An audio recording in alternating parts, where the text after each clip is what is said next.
స్టూడియోలో మీ పర్సనల్ మరియు business promotions కోసం సంప్రదించండి 9662166699. నమస్కారం అండి. ఇప్పుడు మనకి రైతు బజార్ వల్ల ప్రజలకి ఎటువంటి ఇబ్బంది ఏమీ లేదు. గత గవర్నమెంటే కానీ ఇప్పుడు గవర్నమెంటే కానీ బాగానే ఉంది. ఉన్ననాడు లేనినాడు తీసుకెళ్తూనే ఉన్నాము, పర్వాలేదు, బాగానే ఉంది. దీనివల్ల ఎటువంటి ఇబ్బంది లేదు. ఈఎన్ఐ వచ్చినా అన్ఐ ఉన్నా కూడా బాగానే ఉంది. అయితే ఇప్పుడు మనకి ప్రజలు ఎదురు చూస్తున్నది ఏమిటంటే సమస్య, ఇంతమందిలో గతంలో మన చంద్రన్న గారు చెప్పిన విధంగా ఆ పథకాలు ఎలా వస్తాయి ఏమిటా అనేది ఎదురు చూస్తున్నారు. ఏది నెలకు 1500 ఎట్లాగా ప్రాసెస్, తర్వాత ఇల్లు లేనటువంటి వారికి నిరుపేదలకి ఇళ్ల స్థలాలు ఇస్తామని, తర్వాత ఆ ప్రాంతంలో ఒక ఇల్లు కట్టిస్తామని చెప్పేసి మన లోకేష్ గారు కూడా చెప్పడం జరిగింది కొన్ని ప్రాంతాలకు వచ్చి.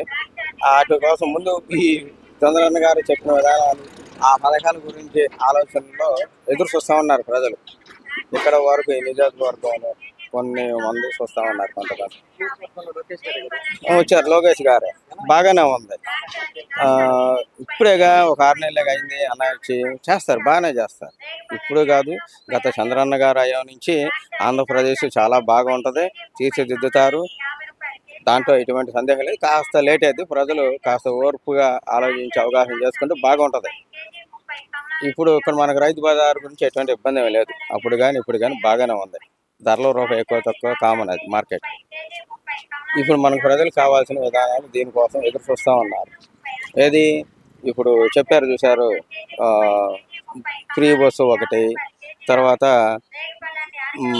1500 చొప్పున ఇస్తామన్నారు, తల్లికి వందనం, ఇదొకటి.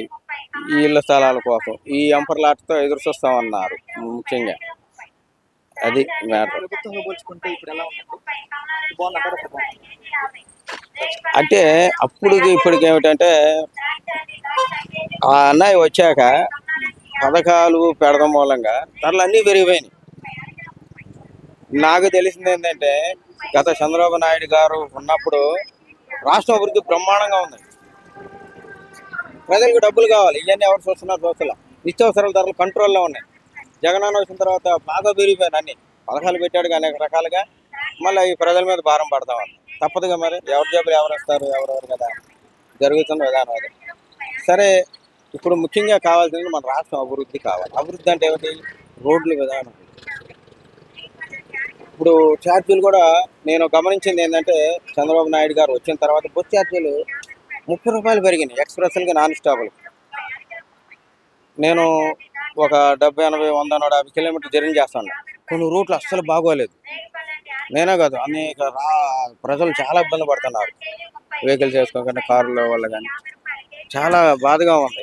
బస్సులు కానీ రోడ్లు బాగోలే. ముఖ్యంగా మనకు అభివృద్ధి కావాలి.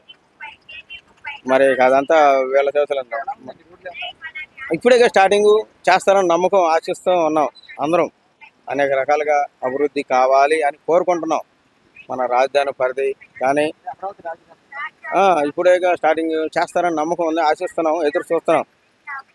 చేస్తున్నారు చాలా వరకు, వాళ్ళ సాయశక్తులు చేస్తున్నారు.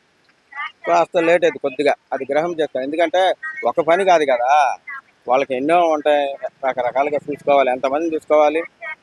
మరి ఆంధ్రప్రదేశ్ అభివృద్ధి కానీ కావాలంటే మరి ఎంతమందిని చూసుకుంటూ ఉండాలి. ఆయన గారి మాట్లాడుతాం, టీవీలో చూస్తామే కానీ ఇక్కడ నియోజకవర్గంలో 1 సారి 2 సార్లు వచ్చారు. సరే, ఏదైనా మాట్లాడటానికి సామాన్యుల ప్రజలకు అవకాశం లేకుండా పోయింది.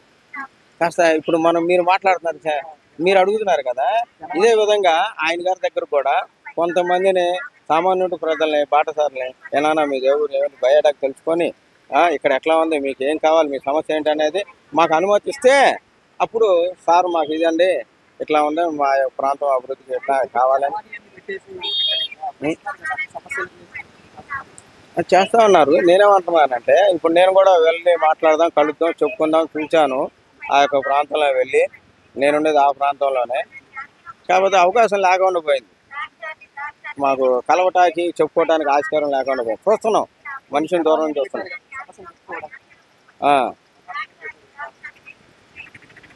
పెట్టారు అంటున్నారు, పెట్టే ఉంటారు, పెట్టకుండా ఏమంటారు, కానీ మాకు కలవటానికి అవకాశం లేకుండా పోయింది.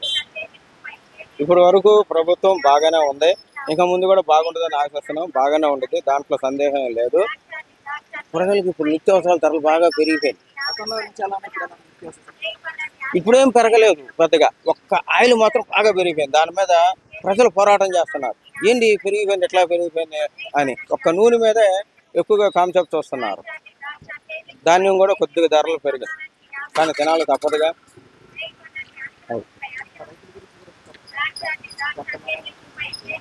అవును, చెబుతున్నారు, ఇవన్నీ చెబుతానే ఉన్నారు. రేపు సంక్రాంతికి కానీ మొత్తం ప్రబోధులు వస్తాయని ఆస్తి ఎప్పటికప్పుడు చూస్తూనే ఉన్నారు. ఈ చంద్రబాబు నాయుడు గారు చెప్పిన వాగ్దానాల గురించి, పథకాల గురించి ఆలోచిస్తూ ఉన్నారు. వస్తాయా, ఎప్పుడు వస్తాయా. కూటమి ప్రభుత్వం అనేది నాకు ఇంకా పూర్తిగా అవగాహన లేదు. చూస్తున్నాను ఇద్దరిని. ఆయన సినిమా హీరో గారు, ఈయన గారు రాజకీయ నాయకుడు చంద్రబాబు నాయుడు గారు. మొత్తం ఈయనకి తెలుసు, మనం ఏం చెప్పవసరం లేదు. ప్రజలకు ఏం కావాలి, రాష్ట్రంలో ఎట్లా చేయాలి, ఏం చేయాలని సమస్య వీళ్ళకి తెలుసు. కాకపోతే వీళ్ళు తెలుసుకోవాలి కదా. ఇప్పుడు మీరు నన్ను అడుగుతున్నారు, ఈ ప్రాంతంలో ఇది కావాలి, ఇది కావాలంటే చూస్తాను. న్యూస్ మీరు అందించగలరు. మేము మా యొక్క విధానాన్ని మేము చెప్తూ ఉంటాం. ఆయన అభివృద్ధి కావాలి ముఖ్యంగా. అభివృద్ధి ఉంటే ఈసారి కూడా చంద్రబాబు నాయుడు గారు పక్కా గ్యారెంటీ వస్తారని నమ్మకంతో మేము అందరం ఎదురు చూస్తున్నాం. ఎందుకంటే అభివృద్ధి బాగుంటుంది, ధరలు పెరగవు, కరెంటు కోత కూడా ఉండదు. నాకు తెలిసినంత వరకు గత కాంగ్రెస్ హయాంలో కూడా చూశాను. అప్పుడు కరెంటు ఛార్జీలు, ఇతర ఛార్జీలు అన్నీ పెరుగుతున్నాయి. అభివృద్ధి అయితే లేదు, కరెంటు కోత ఉంది, అభివృద్ధి లేదు. చంద్రబాబు నాయుడు గారు వచ్చిన తర్వాత 2 తడవలు చూశాను, అభివృద్ధి బాగుంది, ధరలు కంట్రోల్లో ఉన్నాయి, బాగుంది. ప్రజలకు డబ్బులు డబ్బులు డబ్బులు డబ్బులు తెగ ఎదురు చూస్తున్నారు, కరువులో ఉన్నారు. చాలా రకాలుగా ఎదురు చూస్తూ ఉన్నారు, ఎప్పుడు వస్తాయా, ఎలాగ వస్తాయా అని.